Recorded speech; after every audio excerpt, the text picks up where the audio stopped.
Plastic surgery फक्त पैशांच्या जोरावर मिळते ही समजूत सिव्हिल रुग्णालयाने खोटी ठरवली आहे. आज गरिबांनाही मिळते नवजीवनाचा हक्क, तोही सरकार रुग्णालयातून.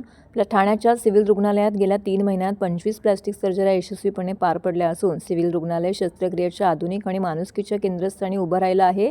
सिव्हिल रुग्णालयात अपघातात हातापायाचे हाड मोडलं असता अथवा दुर्बिणीद्वारे अवघड शस्त्रक्रिया यशस्वी होत नसताना आता प्लॅस्टिक सर्जरी देखील तितक्याच कुशलतेने होत आहे.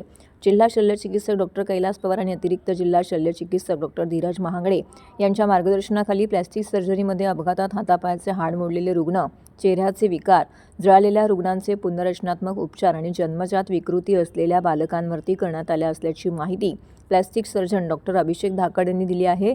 सिव्हिल रुग्णालयाने या स्वप्नांना हकीकत बनवलेलं आहे. याचं उदाहरण सांगायचं झालं तर 6 वर्षाच्या एका मुलीच्या हातापायाची बोटं जन्मतः चिकटलेली होती. खाजगी रुग्णालयात उपचारांची किंमत परवडणारी नव्हती, पण सिव्हिलमध्ये तिच्या डाव्या हाताची बोटं यशस्वीरित्या वेगळी करण्यात आली. उर्वरित सर्जऱ्या लवकरच होणार आहेत. या यशस्वी सर्जरांचं श्रेय प्लॅस्टिक सर्जन डॉक्टर अभिषेक धाकड यांना आणि त्यांच्या टीमला जातं. तर याविषयीची अधिक माहिती ठाणे जिल्हा शल्यचिकित्सक डॉक्टर कैलास पवार यांनी पत्रकारांशी बोलताना दिली आहे.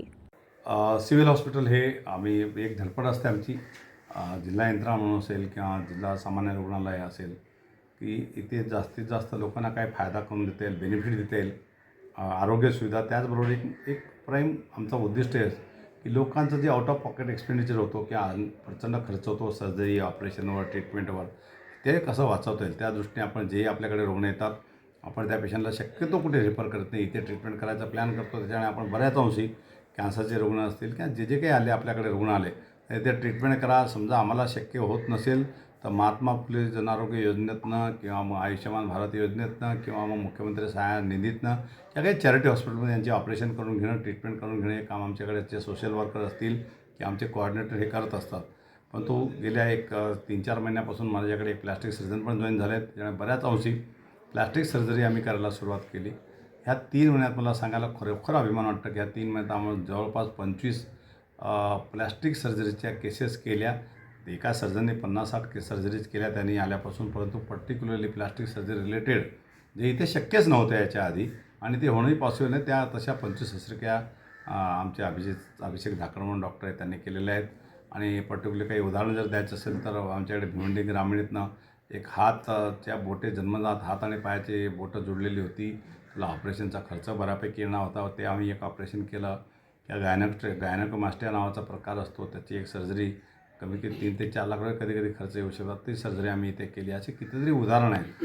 पर्टिक्युलर जे आता स्किन ग्राफ्टिंग असतील किंवा बाकी काही ट्रीटमेंटचे असतील, नॉन लिव्हिंग अल्सर असतील, असे विविध प्रकारचे त्या प्लॅस्टिक सर्जरीची गरज पडते. प्लॅस्टिक सर्जरी जे खूप कॉस्टली आहे आणि जे इझिली कोणाकडे अवेलेबल पण नाही, त्या शस्त्रक्रिया आपण करायला सुरुवात केली आहे.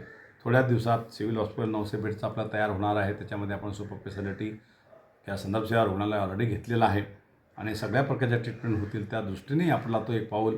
सध्या जरी टेम्पररी हॉस्पिटल आहे, ह्या मेकशिफ्ट हॉस्पिटल आहे, टेम्पररी राहतो आम्ही इकडे, तरी पण रुग्णसेवामध्ये कुठलेही खंडन न पाडता आम्ही ही गोष्ट आत्तापर्यंत करता आलेलो आहे.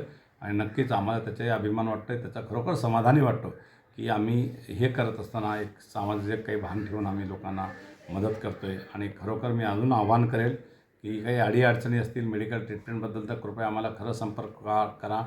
आम्ही तुम्हाला नक्कीच मदत करू आणि जास्तीत जास्त लोकांनी याचा खरोखर फायदा घ्यायला पाहिजे. म्हणजे खूप मोठी अपेक्षा आहे आणि ते आव्हान पण लोकांना मी करतो आणि त्याप्रमाणे लोकांनी करायला पण पाहिजे. धन्यवाद.